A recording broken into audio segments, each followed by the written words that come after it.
हिमाचल के इस पवित्र प्रांगण मानदेव के इस मेला परिसर में मुझे आज आप लोगों से बात करने का मौका मिला। मैं अपने आप को भाग्यशाली समझता हूँ। बहुत बहुत धन्यवाद इसके लिए। यहाँ मंच पर उपस्थित प्रधान श्री शाम सिंह ठाकुर जी, मेला कमेटी, कंप्लीट मेला कमेटी, सूबेदार पूरन सिंह जी, बाकी उपस्थित सैनिक भाइयों और जितने भी यहाँ पर उपस्थित हैं, और सबसे इम्पोर्टेंट, सबसे ज़रूरी महिला शक्ति जो कि मेरे सामने बैठी हैं। और मैं हमेशा अपना ये खुशकिस्मती मानता हूँ जब मुझे आप लोगों से बात करने का मौका मिलता है। मैं अपने आप को बहुत गौरवान्वित महसूस करता हूँ क्योंकि आप ना सिर्फ अपने घर के, पूरे समाज के सृजनहार है। समाज को सिर्फ और सिर्फ आप सुधार सकते हैं, ये मेरा मानना है। तो मैं ये कहना चाहूँगा कि क्या आप लेक्चर सुनना चाहेंगे? कोई भाषण सुनने की आपको इच्छा है क्या? कोई भाषण? मैं एक छोटा सा सैनिक हूँ और भाषण दे करके मैं समझता हूँ मैं आपको क्या भाषण दे सकता हूँ। आपसे मुझे बहुत कुछ सीखने को मिलता है। तो हम आपस में बातचीत करते हैं। आप मुझसे बातचीत करिए, मैं आपसे कुछ बात करूंगा। तो आपने जो आपको कहीं लगता है कि आप कुछ बात कहना चाहती हैं तो आप बेझिझक खड़े होकर बैठे बैठे मेरे से बात कर सकते हैं कि हमें ऐसा लगता है। जैसा मैंने कहा, मैं एक सैनिक हूँ, तो मैं आपसे पूछना चाहता हूँ कि सैनिक क्या होता है? कौन होता है सैनिक? कोई देश की सेवा करने वाला सैनिक होता है।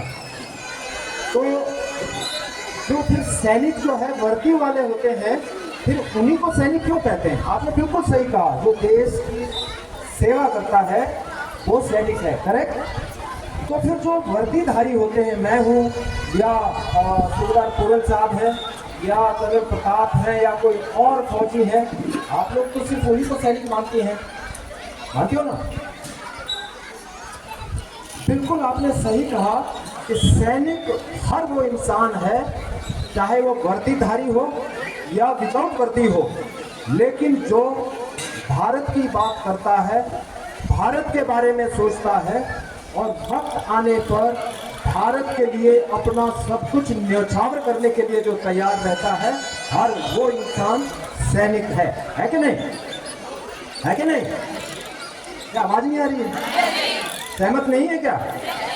तो हर वो इंसान सैनिक है और उसमें सिर्फ मर्द ही नहीं, महिलाएं भी शामिल हैं, पुरुष ही नहीं, महिलाएं भी शामिल हैं। क्योंकि आप लोग जितना सहयोग देते हैं, जितना समाज को उठाने में जितना आपका साझेदारी है, उतना शायद मर्दों की, मुझे लगता है आज की डेट में मर्द शायद, मैं सभी की बात नहीं कर रहा हूँ, कोई पत्थर मत मार देना मेरे ऊपर, लेकिन ऐसा है कि समाज में मैंने देखा है कि ज्यादातर हमारे समाज में बहुत सी विसंगतियां आ गई हैं। उसको ठीक करने के लिए सिर्फ और सिर्फ आप उसमें सहयोग कर सकती हैं। आप देखिए अपने चारों तरफ छोटे छोटे बच्चे हैं, कोई दारू में लगा है, बीड़ी फूकता है, आजकल वो जो चिट्टा भांग उसमें डूबा हुआ है। क्यों? क्योंकि हमने उसको अच्छा माहौल नहीं दिया। आप देखते हैं कहीं भी शादी होती है तो क्या होता है? शादी में क्या सीन होता है? क्या होता है? डीजे लगा है, वहां पर कुछ लोग बेहुदा सा डांस करने लगते हैं, बेहुदा गाने बजते हैं और उसमें फिर सब नाच रहे हैं। थोड़ी देर के बाद आप देखोगे, आप ऑब्जर्व करना थोड़ा, कुछ जो डांस कर रहे हैं खूब डांस करेंगे, फिर वहां से गायब हो जाएंगे। 2 मिनट बाद वो फिर से वहां पे वापस आएंगे। कहाँ गया था ये? कहाँ गए थे? दारू पीने, पता है आपको? तो फिर आप रोकते क्यों नहीं? जिसका भी मैंने देखा, और दूसरी बात बड़ी दुर्भाग्य, बड़ी दुख की बात है कि वहां पे क्योंकि फ्री मिल रहा है तो फिर वो पीता नहीं है, फिर वो भटक जाता है कि आज मिला है, फ्री में मिला है तो एक के बजाय 2, 3, 4 पीना, और कुछ देर के बाद वो लंबा बड़ा मिलता है कहीं भी। ये कॉमन सीन होता है। और ऐसे माहौल में क्या होता है, जो छोटा बच्चा वो आपकी गोद में बैठा है, जो दूसरे यहाँ आसपास बैठे वो क्या देख रहे हैं, वो देख रहे हैं यार ये देखो ये ऐसा करे तो ये ठीक बात है, मतलब ऐसा चलता है तो मैं भी क्यों ना ऐसा डांस करूँ, तो वो भी फिर उसी लत में पड़ जाता है। मेरा ये मानना है बच्चे जो आज जो कर रहे हैं इनकी गलती नहीं है। किसकी गलती है? मेरी, आपकी, हम बड़ों की गलती है, क्योंकि हमने उनको अच्छा माहौल दिया ही नहीं। तो इसमें सिर्फ और सिर्फ आप लोगों को जागने की जरूरत है।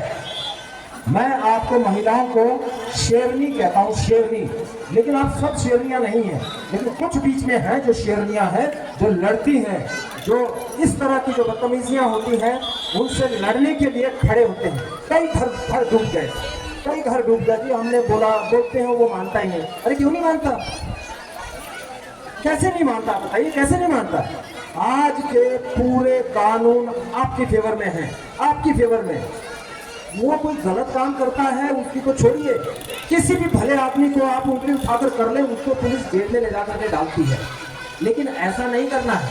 जो गलत कर रहा है उसका इलाज करिए, उसको ये ट्रीटमेंट दीजिए, क्योंकि वो गलत कर रहा है, आपके घर को बर्बाद कर रहा है, आपके समाज को, हमारे समाज को बर्बाद कर रहा है। और समाज से ही भारत बनता है। क्या बनता है? भारत बनता है। क्योंकि सैनिक, आप भी सैनिक है, मैं ही सैनिक नहीं हूं, वर्दी वाला ही सैनिक नहीं है। जो भी समाज को सुधारने में काम करता है, देश हित की बात करता है, वो सब सैनिक हैं। तो आप भी सैनिक हैं अगर आप इस समाज को सुधारने में आप अपना सहयोग करती हैं। मैंने अभी जो यहाँ पे मैसेज दिया था कि जितने भी महिला मंडल के प्रधान हैं उनके नंबर देना नोट करके, व्हाट्सएप नंबर। और यहाँ आकर के पता चला कि यहाँ पे एक पंचायत के प्रधान भी हैं, 2 जो हैं वो बीडीसी के मेंबर्स भी हैं। ये भी बहुत अच्छी बात है, लेकिन आपको अपना काम करना होगा। क्या मैं आपसे पूछ सकता हूँ कि ऐसा क्यों है कि महिलाएं जो हैं, आप लोग कहीं भी किसी भी फंक्शन में, मेला हो, कहीं भी या जगह सिर्फ गाना गाती हैं। मुझे खुशी है जिन्होंने ये डांस किया। डांस, थोड़ा डांस वो वाला डांस, तलवार वाला डांस करो, डंडा लेकर डांस करो। कर सकती है ना? कर सकती है? नहीं कर सकती? करो। आज जरा अपने चारों तरफ देखो, लड़कियां, महिलाएं तलवारों से डांस कर रही हैं, आज डंडे लेकर डांस कर रही हैं। जब आप डंडे लेकर डांस करोगे किसकी हिम्मत नहीं होगी आपकी तरफ बुरी नजर से देखे, या आपके बच्चों की तरफ बुरी नजर से देखे, या आपके घर को कोई उसको तबाह करना चाहे। ये कमजोरी है आपकी, इसको मानना होगा आपको। और मैं आपसे मनवाकर रहूंगा, क्योंकि आप में ऐसी ही मानसिकता रहती है कि जी मैंने उनको, मेरे वो जो है ना दारू पीते हैं, मैं बोल बोल के थके, लेकिन मानते नहीं। क्यों नहीं मानता? अरे देवता, उसको देवता मत बनाइए। वो इंसान है, तब तक इंसान है जब तक वो इंसान है। जब वो हैवान बन जाता है तो उसको देवता कह रहे हो। उसको डंडा, उसको समझाइए प्यार से, नहीं मानता है। बिहार में क्या हुआ, मैं आपको उदाहरण देता हूँ। बिहार में क्या हुआ? बिहार में नशाबंदी हो गई पूरे इसमें बिहार में। कैसे? आप लोगों के थ्रू। हमने अपनी आंखों से देखा है, जेएनके में हुआ। एक गांव में महिला मंडल ऐसे बने थे, वहां पे कुछ लोग ऐसे इस तरह से बीच में, वहां तो बहुत ज्यादा होता है, तो इन्होंने ग्रुप बनाए अपने, और वहां पर सभी एक दूसरे के, उस टाइम पे तो व्हाट्सएप नहीं था, वो एसएमएस करते थे। तो एसएमएस के जरिए जहां कहीं भी अगर उसका हस्बैंड या कोई घर में उसको तंग करता है, बदतमीजी करने लगता है, तो ये क्या करते थे? एसएमएस करना दूसरी को, दूसरी ने तीसरी को, तीसरी ने चौथी को, और 20 महिलाएं डंडा लेकर के वहां पहुंच जाती आंगन में। कुछ नहीं उन्होंने बोला, वो डंडा खड़काना वहां पे, ठक ठक ठक। तो अच्छे भलों की खोपड़ी जो है वो सही हो जाती है।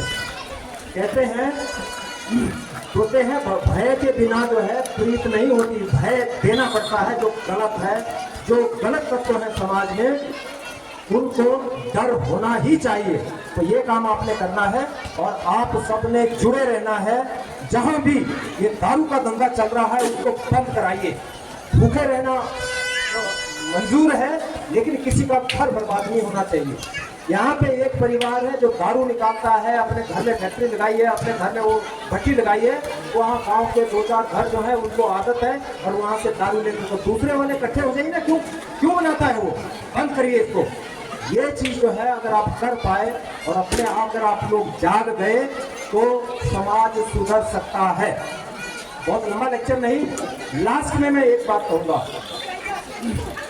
आप ये चीज मानती हैं क्या कि आज का जो समाज है, जो माहौल है हमारे चारों तरफ, ये एक खतरनाक स्थिति की तरफ बढ़ रहा है? मानती है कि नहीं?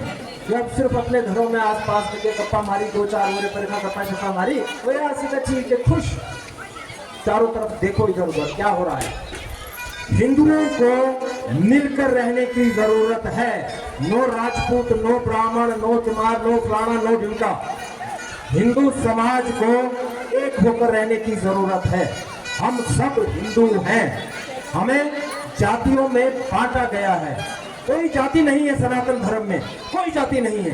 कुछ लोग हमें बांटना चाहते हैं ताकि हम दूर दूर रहें और हम इकट्ठे ना हो। ये आपने इस चीज को समझना है और सबने इकट्ठे होकर काम करना है। तो हिंदू समाज को जोड़ने की जरूरत है और इस तरफ हमने काम करना है। और आज का मैं बता दूं आपको, जो अयोध्या में हुआ, जो श्री राम, प्रभु श्री राम आए हैं, उसके बाद में एक ऐसा माहौल अपने आप बन रहा है कि नहीं? आपको महसूस होता है कि नहीं?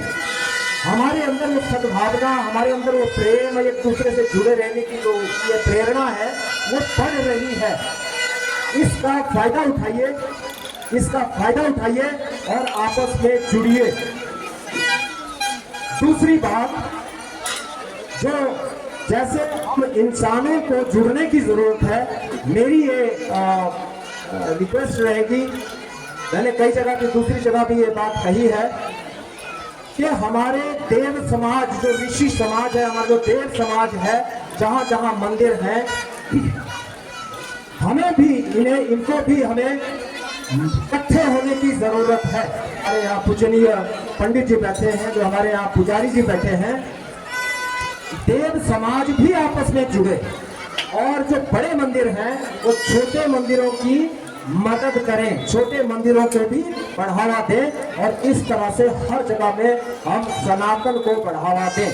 ये काम हम अगर कर गए तो यकीन मानिए हिंदुओं को कोई नहीं तोड़ सकता, हिंदुओं को कोई समाप्त नहीं कर सकता। जो चारों तरफ इसकी जो है वो कोशिश चल रही है।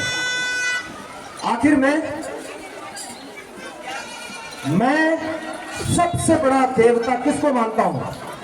मैं भारत को सबसे बड़ा देवता मानता हूं। मैं हर रोज सुबह भारत माता के चरण चूमता हूं, भारत माता को सलाम हर सुबह हर रोज, क्योंकि अगर भारत है तभी हमारे मंदिर हैं, तभी हमारे देवता हैं, तभी हमारे भगवान हैं।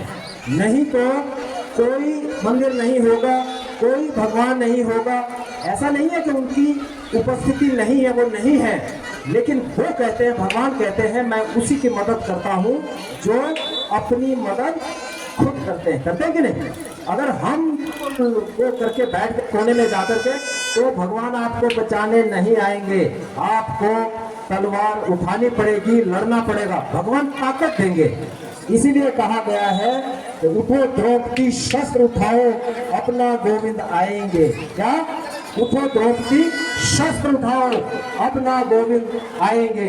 तो जोर से इस चीज को आपने जोर से भारत माता की जय बोलना है और हर वक्त भारत को सलाम करना है, भारत को जोड़ने की कोशिश करना है। और जो भारत के दुश्मन हमारे बीच में कुछ बैठे हुए हैं, उनको पहचानने की कोशिश करना है, जो कि सनातन को तोड़ने की बात करता है।